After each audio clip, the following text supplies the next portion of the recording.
Hey, I'm Gabe. And I'm Johnny. The Temple of Time is the most famous piece of architecture in Zelda after Hyrule Castle, and like the many versions of the land we've seen, it has also changed drastically over time. In the first game, chronologically, it didn't even exist yet. Well, at least not the version we are used to visiting. Deep in the Lanayru Desert, there was an open-air structure called the Temple of Time, built by the goddess Hylia, next to the Lanayru mining facility. It housed the Gate of Time, a portal between eras, that was destroyed to prevent its use by the Demon Tribe. But another gate existed far away in the Sealed Temple, next to Faron Woods, also built by the goddess. Here, not only the second Gate of Time was activated, but a pedestal to keep the Blade of Evil's Bane, the Master Sword, is present, and the sacred golden relic, the Triforce, was left just outside the temple, on the hands of the statue of the goddess.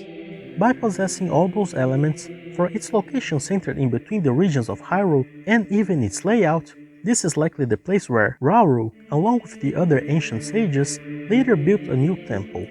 At first, it was thought to have been a complete reconstruction of the sealed temple, but since it was discovered buried mostly intact in Breath of the Wild, the new Temple of Time was probably built nearby, or even on top of the sealed temple, depending on when it got buried. In this new construction, the sages remodeled the Gate of Time, or parts of it, into the Door of Time. In Japanese, they even share the same name. Guarding behind it, the Master Sword as a key for the Temple of Light, inside the sacred realm where the Triforce was hidden, to keep it away from people who wish to use it for themselves, like Ganondorf and their developers, and where the Chamber of Sages is located.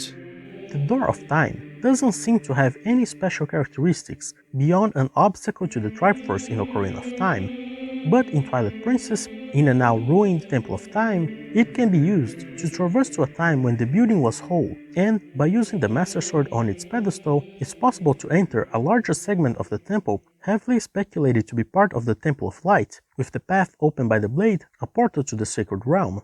Here, a thick forest has grown around the construction, and either the kingdom has vastly expanded north, or since many other landmarks remain close to where they were in Ocarina of Time, the whole temple and part of the old castle town were moved south somehow.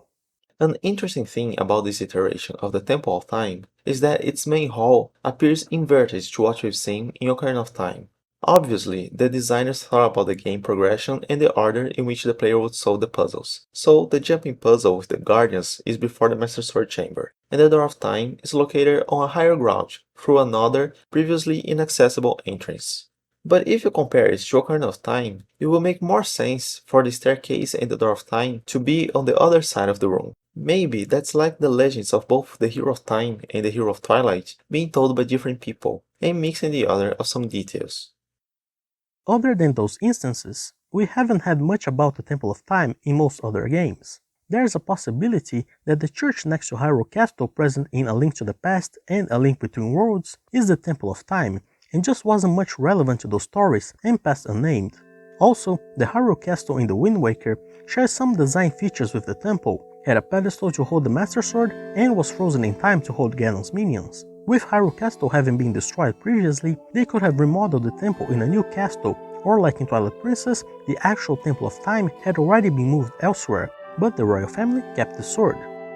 The biggest evidence that the Temple of Time was in fact transported south came when Breath of the Wild was released, with it located in the Great Plateau to the south of Hyrule Field, along with parts of the old castle town and the path to the castle as seen back in Ocarina of Time, and is still said to be the birthplace of Hyrule Kingdom, as it was where people landed on the surface in Skyward Sword.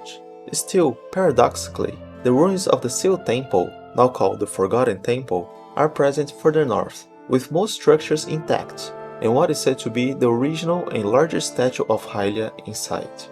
We're left with these seemingly contradicting pieces of information, but the Sealed Temple has been greatly expanded from its original form and completely enclosed to cover the enormous statue. We have no idea of how long it took for the Temple of Time to be constructed after the events of Skyward Sword. If we take that the ancient sages built it above the structure of the Forgotten Temple, then technically both were located on the birthplace of Hyrule, with one I'm assuming being moved over time by tectonic movement, like most landmarks in this land, and the other by technology or magic, back before Twilight Princess to hide and protect the Master Sword.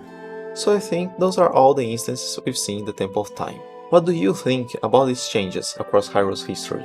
Do you agree with our thoughts or have your own theories? Share them below. And as always, don't forget to like this video and subscribe to our channel. And you can click here to watch our last theory about the zombie plague Hyrule is facing. See you next video. Bye!